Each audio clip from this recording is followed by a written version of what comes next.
तत्र वृक्षो लघु शीत खर सूक्ष्म चलो नीला। चलो नीला का मतलब है चलो अनिलः, अवगह के कारण नीलः होता है। तो तत्र, तत्र मतलब वहां पर, वहां मतलब दोषों में, रुक्ष लघु शीत खर सूक्ष्म चल अनिलः, मतलब दोषों में अनिलः मतलब वात दोष जो है वो रुक्ष लघु शीत खर सूक्ष्म और चल गुण का होता है।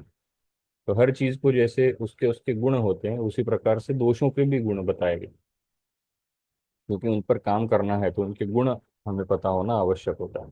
तो रुक्ष मतलब रूखा होना, लघु मतलब हल्कापन, शीत मतलब जो उष्ण नहीं है, गर्म नहीं है, वो शीत। सिर्फ ठंडक ऐसे नहीं है, तो उष्णता की, उष्णता का ना होना और ठंडक की तरफ ज्यादा। तो जैसे गर्म पानी होता है और ठंडा पानी, जो गर्म नहीं है वो ठंडा पानी। तो यहाँ पर शीत जो है ये अ, अ, वात का गुण बोला गया है। खर मतलब खुरदरा, सूक्ष्म मतलब बहुत ही माइन्यूट, जो छोटे से छोटे स्रोतस में, छोटे से छोटे पोर में घुस सके, छोटे से छोटे एरिया में तक पहुंच सके, वो सूक्ष्म। और चल यानी गतिशील, हमेशा जो गतिशील रहता है, ऐसे गुण जो है वो वात के बोले गए। फिर पित्त के बारे में उन्होंने कहा है, पित्तम सस्नेह तीक्ष्णोष्णम लघु विश्रम सरम द्रवा। पित्त का गुण क्या है, तो सस्नेह, स्नेह गुण के साथ, तीक्ष्ण यानी डीप पेनिट्रेटिंग, या फिर तेज काम करने वाला, डीपली पेनिट्रेट करने वाला, बहुत ही तेज काम करने वाला। उष्ण मतलब गर्म, लघु मतलब हल्का, विस्र सर द्रव। विस्र मतलब दुर्गंध युक्त, जो बुरी गंध देता है। तो टीका में अगर देखेंगे तो उसमें मत्स्याम गंधी, जैसे मछली की गंध होती है वैसी वाली गंध, आम की गंध होती है वैसी वाली गंध। तो विस्र होता है पित्त। और सर होता है, सर मतलब क्या, सरणशील, जो फैलता है, अगर कहीं पर डाल दिया जाए। तो चल और सर में फर्क क्या है, तो चल मतलब गतिशील और सर मतलब प्रसरणशील, व्याप्तिशील। तो अगर हम उसे धरती पर गिरा देंगे तो वो फैलता है, अपने एक फॉर्म में रहता नहीं, वो फैलता है, तो वो सर है। और द्रव लिक्विड फॉर्म में है, तो ऐसा ये पित्त है। फिर कफ, स्निग्ध शीतो गुरुर्मंद श्लक्ष्णो मृत्स्न स्थिर कफ। तो यहाँ पर बोला है कफ कैसा है, स्निग्ध है, स्नेह युक्त है, स्निग्ध है। शीत मतलब ठंडा है, गुरु मतलब भारी है, मंद, मंद मतलब तीक्ष्ण के विरुद्ध है। तीक्ष्ण जैसा शीघ्र काम करने वाला है, उसके विरुद्ध है। शीघ्र काम नहीं करता, धीरे धीरे काम करता है। श्लक्षण, श्लक्षण मतलब एकदम फाइन, चिकना, सॉफ्ट, तो सॉफ्टनेस वाला होता है। मृत्स्न, मृत्स्न मतलब पिच्छिल गुण वाला यानी चिपचिपा। तो यहाँ पर अगर हमने बोला है स्निग्ध है, तो फिर से मृत्स्न बोलने की क्या आवश्यकता है, स्निग्ध मतलब चिपचिपा ही हुआ ना। तो वैसा नहीं होता, स्निग्ध अलग होता है, चिपचिपा अलग होता है। स्निग्ध जो है वो स्नेह का गुण है, तेल घी ये सारे जो है ये स्निग्ध होते हैं। बल्कि चिपचिपा जो होता है वो आवश्यक नहीं है कि सिर्फ स्नेह द्रव्यों में ही हो। अगर हम भिंडी को अगर स्पर्श करके देखेंगे भिंडी काटने के बाद, तो वो चिपचिपापन जो है वो मृत्स्न है, पिच्छिल गुण है। तो मृत्स्नता अलग है, स्निग्धता अलग है। तो कफ जो है वो स्निग्ध भी होता है, मृत्स्न भी होता है। और स्थिर, एक जगह पर रहने वाला, स्थिर है, वो खुद से हिलेगा नहीं। जैसे वात जो है वो खुद से हिलता है, चल गुण वाला है, गतिमान है। और पित्त जो है वो सर गुण वाला है, वो फैलता है, वो डालने पर फैलता है। तो ये दोनों गुण नहीं होते, वो कफ है, स्थिर है। फिर इनकी विकृतियां कैसे होती है, अलग अलग विकृति होती है तो ठीक है। उसके बाद जब मिलकर ये विकृतियां, विकृति कैसे करते हैं, तो जब मिलते हैं या फिर विकृत होते हैं तो उसे कैसे समझते हैं, तो उन्होंने कहा है कि संसर्ग सन्निपातश्च तद्वित्री क्षय कोपतः। तो उनका खुद से अलग अलग तरह से स्वयं का वृद्धि और स्वयं का क्षय, जैसे वात की वृद्धि वात का क्षय, पित्त की वृद्धि पित्त का क्षय, कफ की वृद्धि कफ का क्षय, इस प्रकार से वो विकृति उत्पन्न करते हैं। लेकिन जब वो मिलकर करते हैं तो क्या होता है, तो दोनों मिलकर, दो दोष मिलकर जब विकृति उत्पन्न करते हैं तो उसको संसर्ग कहते हैं, और तीनों दोष मिलकर विकृति करते हैं तो उसको सन्निपात कहते हैं। तो अभी विकृति करते हैं तो विकृति किसकी मदद से करते हैं, तो उन्होंने आगे बोला है रसासृंग मांस में दोस्ती मज्जा शुक्राणी धातु धातव सप्त दूष्या। तो दूष्यों को विकृत करते हैं, दूष्य है इसलिए वो विकृत कर पाते हैं। अगर दोष है तो दोष को, किसी को दूषित करने के लिए कुछ तो चाहिए, तो क्या क्या चाहिए, तो ये दूष्य है जिनको वो विकृत करते हैं। तो उन्होंने इसलिए कहा है सप्त, ये सात दूष्याः, ये सात दूष्य है जिन्हें दोष विकृत करते हैं। तो क्या है, रस अश्रु मांस मेद अस्थि मज्जा शुक्राणी, ये धातु है। तो रस धातु है, रक्त धातु, अश्रु मतलब रक्त धातु है, मांस धातु है, मेदो धातु है, मांस मतलब मसल्स है, रक्त मतलब हाँ, खून है, रक्त है, रस मतलब द्रवता देने वाला आहार, पोषकांश से बनने वाला पहला धातु है, जो रक्त धातु से पहले बनता है, जो पोषण को कैरी करता है, डायरेक्ट पोषण को कैरी करता है, वो रस धातु है। मेद मतलब एडिपोज टिश्यू है, फैट है। अस्थि मतलब हड्डियां है। मज्जा मतलब अस्थि का पूरण करने वाली धातु है, न्यूरोलॉजिकल सिस्टम है, नर्व्स कह सकते हैं, मज्जा। शुक्राणु, शुक्र यानी वो धातु जो रीजनरेशन का काम करता है, तो शुक्र। ये सात जो है वो धातु है, और यही सात को उन्होंने दूष्य कहा है, जो जो कि दूषित होते हैं तीनों दोषों के कारण। तो सप्त दूष्याः। और बस इतना ही है क्या, नहीं, तो आगे कहते हैं कि मला मूत्र शकृत स्वेदादयो अपीच। तो ये सप्त धातु तो दूष्य है ही, उसी के साथ अपीच, उसके उसी के साथ मल जो है, जैसे सात धातु दूष्य है वैसे भी ये तीन मल भी दूष्य है। मूत्र शकृत स्वेदादयो, मूत्र मतलब यूरिन, शकृत मतलब फीकल मैटर, स्वेद, स्वेद मतलब स्वेट, स्वेद आदि, और उससे संबंधित बाकी सारे दोष मतलब जो है वो सारे जो है वो भी दूष्य है, मतलब इनको भी दोष, तीनों दोष जो है वो दूषित करते हैं। वृद्धि समान ही सर्वेशा विपरीत ही विपर्यय। तो विकृति किस प्रकार से होती है, वृद्धि या फिर क्षय। जैसे कि पहले बोला था संसर्ग सन्निपातश्च तद्विपरीत क्षय को होता है, या तो क्षय होता है, कोप होता है। अभी यहाँ पर दोषों का तो हो गया, धातुओं की, दोष और धातु दोनों की वृद्धि और क्षय कैसे होता है, तो इन सबका, सबकी वृद्धि जो है वो समान के कारण होती है, समान गुणों के कारण होती है। तो पीछे हमने देखा कि दोष के गुण क्या होते हैं, हर दोष के गुण क्या क्या होते हैं, तो उन दोषों के समान अगर कुछ मिले तो उसकी वृद्धि होती है, और उनके विपरीत कुछ मिले तो उसका क्षय होता है। वृद्धि और क्षय ये समान और विपरीत गुण वाले चीजों से होता है, ये दोषों का भी होता है, धातुओं का भी होता है, मल का भी होता है। तो उसका, उसकी इकाई क्या है, ये समझने की कि समान और विपरीत क्या है, तो उन्होंने कहा है रसाः स्वाद्वम्ल लवण तिक्त तिक्तोष्ण कषायकाः षड्द्रव्यमाश्रितास्ते च यथा पूर्व बलावः।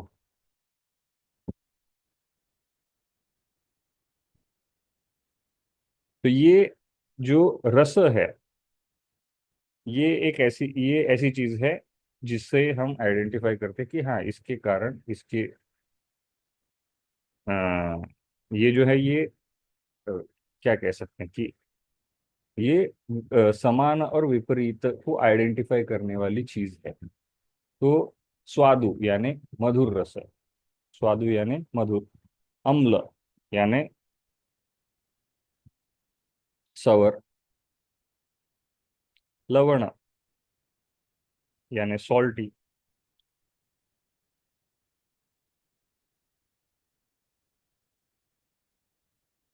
तिक्त उष्ण कषाय कहा। तिक्त मतलब कड़वा, उष्ण मतलब कटु, कटु यानी तीखा, और कषाय यानी तूरा। तो तिक्त उष्ण, तिक्त कटु, अभी तिक्त और कटु जो है इसमें कई बार कंफ्यूज हो जाते हैं। तिक्त यानी तीखा नहीं है, तिक्त यानी कड़वा है, और कटु यानी कड़वा नहीं है, कड़ू यानी कटु यानी तीखा है। तो उसमें कंफ्यूज नहीं होना है। तिक्त उष्ण कषाय कहा। तो ये षड द्रव्यम, ये छह द्रव्य होते हैं, द्रव्यम आश्रिता। ये छह गुण जो, ये छह रस जो है वो द्रव्य में होते हैं। तो कोई भी चीज अगर हम देखेंगे तो उसका उसके गुण असेस करने के लिए, अभी हमने ये देखा कि दोषों के गुण होते हैं। धातु जो होते हैं वो भी वृद्धि और क्षय जो है उसका अ, समान और विपरीत गुण वाले चीजों से बढ़ती है। तो किसी द्रव्य को अगर हम उपयोग में ला रहे हैं धातु को बढ़ाने के लिए, धातु को घटाने के लिए, दोष को बढ़ाने के लिए, दोष को घटाने के लिए, तो उसे असेस कैसे करें? तो असेसमेंट के लिए उन्होंने बोला है ये रस है। तो द्रव्यों में स्थित ये रस जो है, इनके मदद से हम ये समझ सकते हैं कि कौन सा द्रव्य दोष धातुओं की वृद्धि और क्षय करा सकता है। तो ये सारे द्रव्य जो है इनमें उन्होंने क्या कहा है, यथापूर्वम बलावहा। तो एक से एक बलवान रस है। यथापूर्वम मतलब लास्ट वाले से फर्स्ट वाले तक जाएंगे तो एक से एक बलवान है। सबसे बलवान स्वादु यानी मधुर है, उससे थोड़ा कम बल वाला अम्ल है, उससे कम बल वाला लवण है, उससे कम बल वाला तीक्ष्ण है, उससे कम बल वाला उष्ण यानी कटु है, तिक्त है, तिक्त के उससे कम बल वाला कटु है, और कटु से कम बल वाला कषाय है। तो ये उनका स्ट्रेंथ और उनका बल का कैटेगराइजेशन यहाँ पर दिया है। तत्राद्या मारुतम घ्नन्ति, सो इनमें से पहले तीन जो है वो मारुतम घ्नन्ति, वात का हनन करते हैं, वात को कम करते हैं।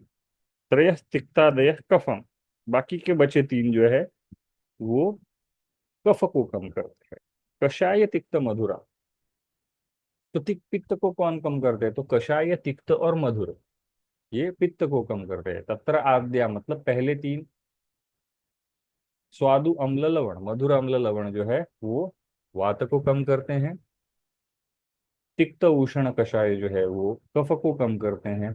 और कषाय तिक्त मधुर जो है वो पित्त को कम करते हैं। शमनम कोपनम स्वस्थ हितम द्रव्यमिति त्रिधा। तो द्रव्यों का वर्गीकरण और कैसे होता है? तो उसके इफेक्ट से होता है। अगर कोई द्रव्य का उपयोग करता है तो उससे क्या होता है, या तो शमन होता है यानी दोष जो बढ़े हुए हैं उसका शमन होगा, मतलब उसको शांत करेगा। कोपन होगा यानी उन दोषों को बढ़ाएगा, उसको एग्रवेट करेगा। और स्वस्थ हितम यानी उसको मेंटेन करेगा, ना उसे बढ़ाएगा और ना ही उसे घटाएगा। तो द्रव्य जो है वो तीन प्रकार से समझा जा सकता है, या तो वो दोषों को बढ़ाएगा, या तो वो दोषों को घटाएगा, या फिर उन दोषों को मेंटेन करेगा। तो शमन, कोपन और स्वस्थ हित, ऐसे तीन प्रकार के द्रव्य माने जाते हैं। उष्ण शीत गुणोत्कर्षात तत्र वीर्यम द्विधा स्मृतम। अभी ये एक अलग कॉन्सेप्ट है, वीर्य। ये वीर्य जो है ये क्या है? तो वीर्य मतलब है उसका स्ट्रेंथ, किसी भी द्रव्य की स्ट्रेंथ, कैपेसिटी, बल उसका जो होता है वो वीर्य कहते हैं। ये दो प्रकार का बोला गया, या तो उष्ण या फिर शीत। ये एक कैटेगराइजेशन किया गया है कि कोई भी द्रव्य या तो उष्ण होगा या तो शीत होगा, और उससे उसके संबंध से उसका स्ट्रेंथ डिसाइड होगा, ये किस प्रकार का काम करेगा, किस प्रकार से। क्योंकि दोष जो है अगर हम देखेंगे तो उनको, उनमें दो दोष शीत है, एक एक दोष उष्ण है, पर उनमें गुणों का, क्वालिटी का फर्क है। तो उस क्वालिटेटिव डिफरेंस को मद्देनजर रखते हुए उन्होंने कहा है कि उष्ण शीत गुण उत्कर्षा, उष्ण और शीत, गर्म या फिर ठंडा, इन दो प्रकार से। और उनके, उनमें जो उष्ण और शीत का जो क्वांटिटेटिव डिफरेंस होता है, उसको मद्देनजर रखते हुए ये दो वीर्य बोले गए।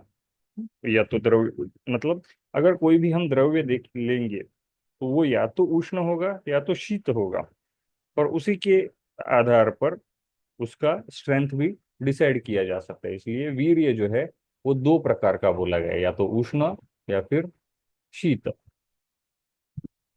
त्रिधा विपाको द्रव्यस्य स्वाद्वम्ल कटुकात्मक।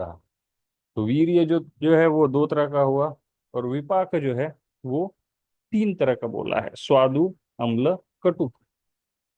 तो रस तो छह बोले हैं और विपाक तीन बोले हैं।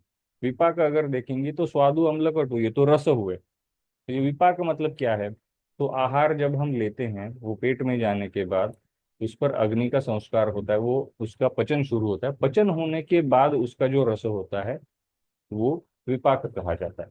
तो वो तीन तरह का होता है, या तो वो मधुर होता है, या तो अम्ल होता है, या फिर कटु होता है। यानी या तो मीठा होगा, या तो अम्ल रसात्मक सवर होगा, या फिर कटु यानी तीखा होगा। फिर उसके गुणों के बारे में बोला है, फिर मतलब उसके ऐसे नहीं, गुणों के बारे में बोला है। गुण कितने होते हैं, द्रव्य के गुण कितने होते हैं? तो गुरु मंद हिम स्निग्ध लक्षण सांद्र मृदु स्थिरा गुणा सूक्ष्म विशदा विंशति सविपर्य। तो ये 10 गुणों के उन्होंने लिस्ट बोली है, ये 10 गुण है। और उसके विपरीत विंशति सविपर्य, 10 के विपरीत जो 10 बोले हैं उनके अपोजिट 10, ऐसे 20 गुण होते हैं। तो कौन से गुण हैं? गुरु, मंद, हिम, स्निग्ध। गुरु मतलब भारी, मंद मतलब स्लो, हिम मतलब ठंडा, स्निग्ध मतलब स्नेह युक्त, श्लक्ष्ण मतलब सॉफ्ट, सांद्र, सांद्र मतलब सॉलिड, द्रव के विपरीत जो होता है वो सांद्र।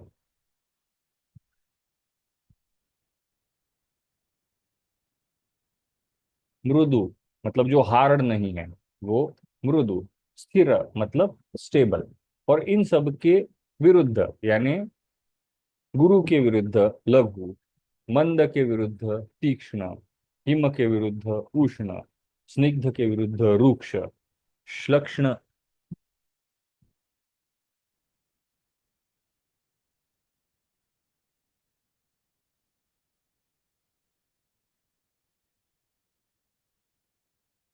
कहाँ गया?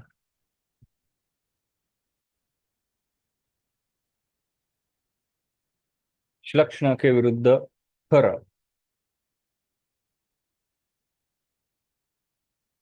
सांद्र के विरुद्ध द्रव, मृदु के विरुद्ध कठिन, और स्थिर के विरुद्ध सर। तो ऐसे 20 गुण जो है वो द्रव्य के होते हैं। टीका में उनका डिटेल बोला गया है, लेकिन अभी हम तो टीका नहीं देख रहे। कालार्थ कर्मणाम योगो हीन मिथ्या त्रिमात्र कहा, सम्यक योगश्च विज्ञेयो रोगारोग्यैक कारणम। तो रोग और आरोग्य, आरोग्य, इनके कारण यहाँ पर बोले। तो कारण क्या है? काल अर्थ कर्मणाम योगा, योगो। तो काल, अर्थ और कर्म। काल मतलब क्या है? तो समय है। अर्थ मतलब क्या है? इंद्रिय अर्थ है। अभी इसका समय मतलब कैसे कैसा है? दिन भर में जो टाइम वेरिएशन होता है, सुबह से शाम तक, शाम से रात तक, रात से फिर सुबह तक।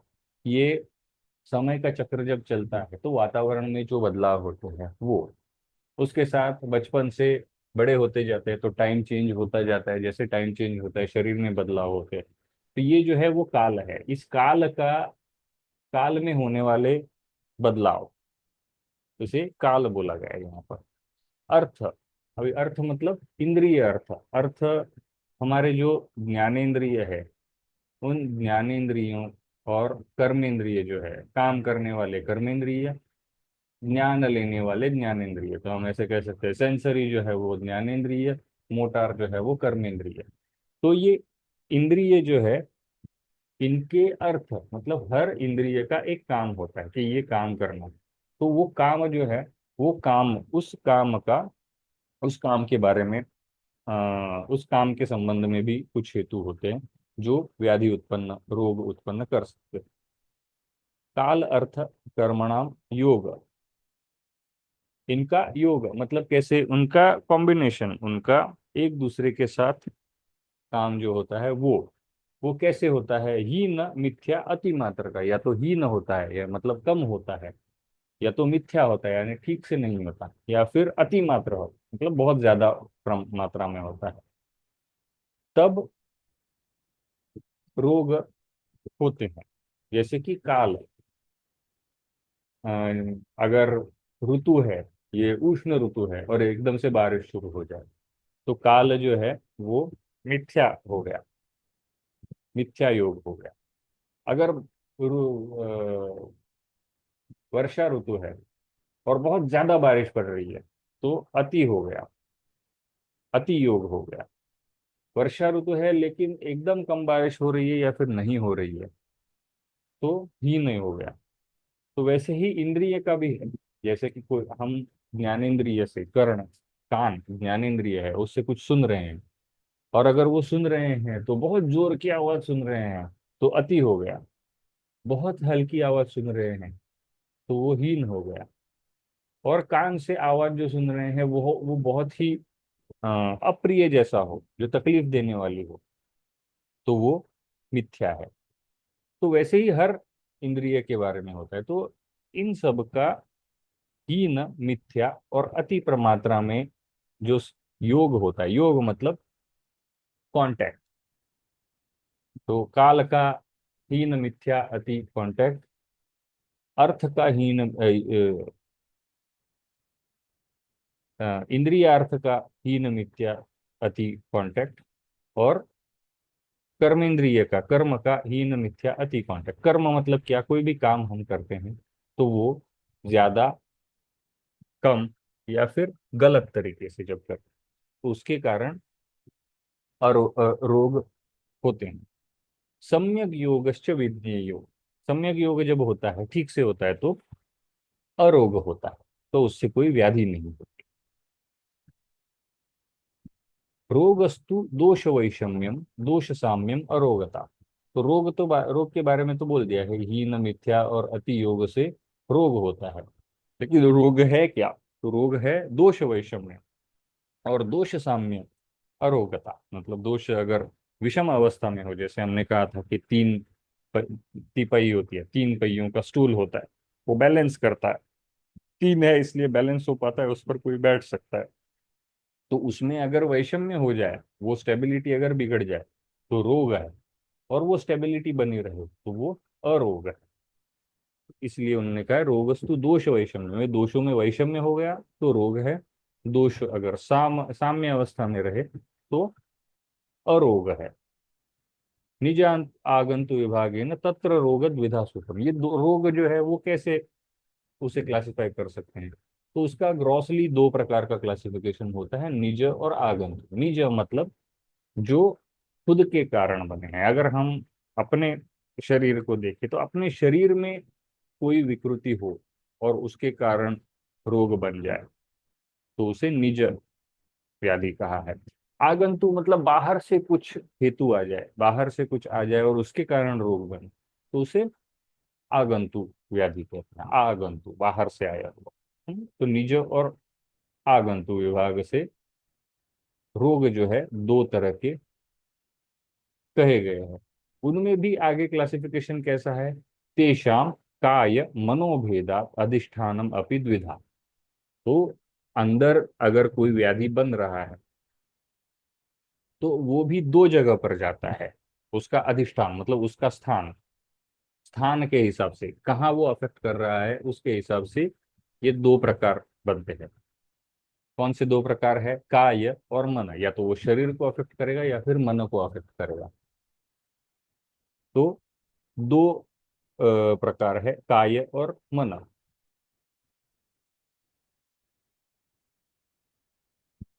रजस्तमश्च मनसौ द्वौ च दोषौ उदावृतौ। तो अब तक तो शरीर के सारे बोले, शरीर के बारे में सब कुछ बोला था कि हाँ ये दोष है, ये तीन दोष है, ये ऐसे स्टेबल रहते हैं, ये दूषित करते हैं। किसे दूषित करते हैं, धातुओं को दूषित करते हैं, मल को दूषित करते हैं, उसके गुण वगैरह। तो यहाँ पर जब अधिष्ठान बोला तो अधिष्ठान तो दो है, शरीर है और मन है। मतलब व्याधि अगर उत्पन्न होगी तो कहाँ पर होगी, या तो शरीर पर होगी या फिर मन पर होगी। तो मन का तो कुछ नहीं बताया, तो इसलिए मन के बारे में वो कहते हैं कि मन के गुण है रज और तम। रज और तम जो है वो मन के दो दोष है। रजस्तमश्च मनसो द्वौ च दोषो उदाहृतो। इसके आगे जो है ये परीक्षा के बारे में, अगर व्याधि हुई है तो उसकी परीक्षा कैसे करनी है इसके बारे में बोला गया।